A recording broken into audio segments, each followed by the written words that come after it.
नमस्कार, हेल्थनामा में आपका स्वागत है। देश भर में पोल्यूशन की समस्या लगातार बढ़ती जा रही है। जाड़े में तो इसमें और इजाफा हो जाता है क्योंकि फॉग और स्मोक मिलकर खतरनाक स्मॉग बन जाता है। दिल्ली और एनसीआर में तो स्थिति और भयानक रूप ले लेती है।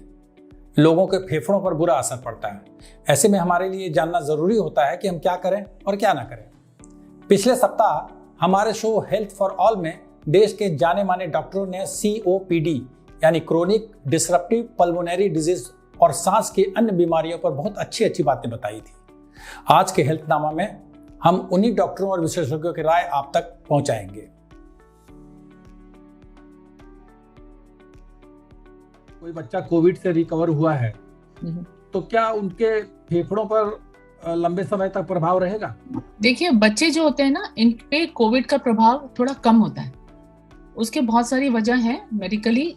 तो क्या होता है कि अगर बच्चे को नॉर्मली जो कोविड इन्फेक्शन होता है वो ज्यादातर पेट को अफेक्ट करता है, तो हमको पेट के सिम्टम्स ज्यादा मिलते हैं, चेस्ट के सिम्टम्स कम मिलते हैं। तो ज्यादातर बच्चों को अगर कोविड इन्फेक्शन हुआ भी है तो क्रॉनिक लंग इन्फेक्शन ऐसा जैसा कुछ नहीं देखने को मिलता है। COPD का डायग्नोसिस बहुत लेट क्यों डायग्नोस होता है? ये COPD जो डायग्नोसिस COPD का है वो दो चीजों पे निर्भर करता है।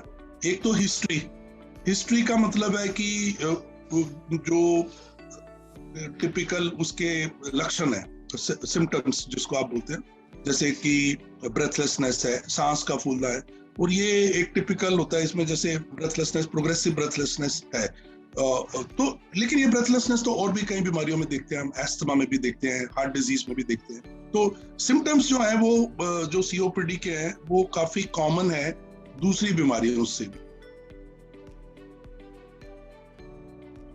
इस पोल्यूशन के माहौल में हमें बहुत ज्यादा एक्सरसाइज या रनिंग से थोड़ा बचना चाहिए, खास करके उनको जिनको की सांस की बीमारियां हैं।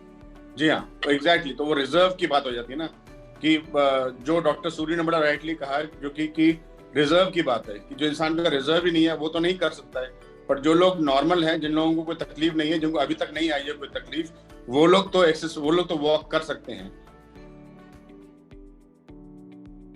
क्या लंग्स की बीमारियों का हार्ट से डायरेक्ट संबंध है, डायरेक्ट इम्पैक्ट करता है? अगर करता है तो क्या सुझाव है उन लोगों के लिए जिनको हार्ट का भी प्रॉब्लम है और लंग्स का भी प्रॉब्लम है? एक ये है कि प्राइमरीली हार्ट नॉर्मल है, पेशेंट को सिर्फ लंग डिजीज है। ऐसे पेशेंट्स में हार्ट इफेक्ट होता है नहीं होता है, दैट डिपेंड्स ऑन उनका लंग का प्रॉब्लम कितना कंट्रोल में है। अगर COPD over a long period of time है किसी को एंड अनकंट्रोल्ड है, या तो पेशेंट ने डिटेक्ट नहीं किया है या पेशेंट ने उसका प्रॉपर ट्रीटमेंट नहीं लिया, तो ऐसे में ये जो लंग्स के अंदर जो प्रेशर्स बढ़ते जाते हैं, वो प्रेशर्स इवेंचुअली जाके आपके हार्ट पे इफेक्ट करते हैं, लीडिंग टू समथिंग जिसको हम कॉर पल्मोनल बुलाते हैं। यानी जो right side of the heart है, जो डायरेक्टली लंग्स से कनेक्टेड रहता है, उसमें प्रेशर्स बढ़ने लगते हैं और उसका साइज बड़ा हो जाता है।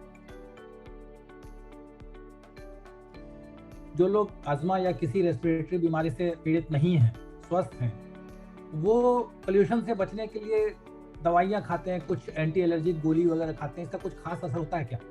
एयर पोल्यूशन से बचने के लिए कोई ऐसी दवाई अभी तक आई नहीं है।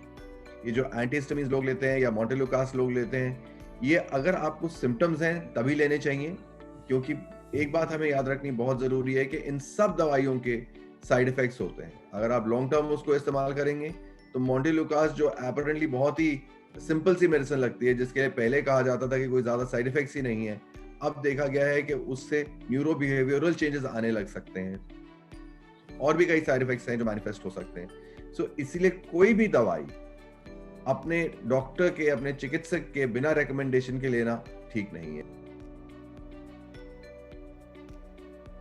तो इम्यूनिटी बूस्टिंग के लिए आपके पास क्या सलाह है लोगों की? हमारा जो इम्यून सिस्टम होता है वो अंडर एक्टिव अगर होता है तो वो इन्फेक्शन को अच्छे से फाइट नहीं कर पाता। अगर हमारा इम्यून सिस्टम बैलेंस हो जाए सैडली ऐसा कोई खाना नहीं है जो इम्यूनिटी को बूस्ट कर सकता है। हाउएवर, अगर हमारा न्यूट्रिशन अच्छा हो, हमारी हेल्थ रोबस्ट हो, तो इम्यून सिस्टम बैलेंस्ड रहेगा, उसका जो आर्म्स एंड एमिनिशंस हैं वो हमेशा तैयार रहेंगे। तो जब भी कोई इन्फेक्शन, चाहे वो कोविड हो या कोई भी तरह का इन्फेक्शन, जो इस समय अभी डेंगू फैला था और बहुत सारे और इन्फेक्शंस है, तो हमारा इम्यून सिस्टम उसको फाइट कर सकता है। ये कोविड के दौरान और वैसे भी हमने देखा है कि लोग डाइटिशियन बन जाते हैं खुद, और काढ़ा पियो, इम्यूनिटी ठीक होगा, एक्टिवेट होगा। तो आपका क्या सुझाव है इस बारे में? ज्यादा लेने से भी बहुत नुकसान हुआ है। जैसे लोगों ने जिंजर का ज्यादा इस्तेमाल किया है या गिलोय का ज्यादा इस्तेमाल किया, all of these have also gone and जो हमारा इंटेस्टिनल लाइनिंग है इसको डैमेज किया है। तो मतलब अगर आप दिन में 2 ग्लास काढ़ा पियोगे तो that is okay, but if you have it 6 or 7 times तो इसका काफी नुकसान हमको हो सकता है। एसिडिटी हो सकती है, हार्ट बर्न्स हो सकते हैं, और इंटरनल बहुत सारे लोगों को इंटरनल ब्लीडिंग भी हुआ। आज के हेल्थनामा में बस इतना ही। अगले एपिसोड में हम वैक्सीनेशन पर डॉक्टरों की राय बताएंगे। इसमें केवल कोविड का जिक्र नहीं होगा, दूसरी बीमारियों के वैक्सीन की उपयोगिता पर भी बात करेंगे, और इस बार हम आयुष के महत्व पर भी चर्चा करेंगे। तो विस्तार से जानने समझने के लिए रविवार सुबह 8 बजे हमसे जुड़िए हेल्थ फॉर ऑल शो में, यूट्यूब और फेसबुक पर लाइव। फिर मिलेंगे अगले एपिसोड पर। धन्यवाद, नमस्कार।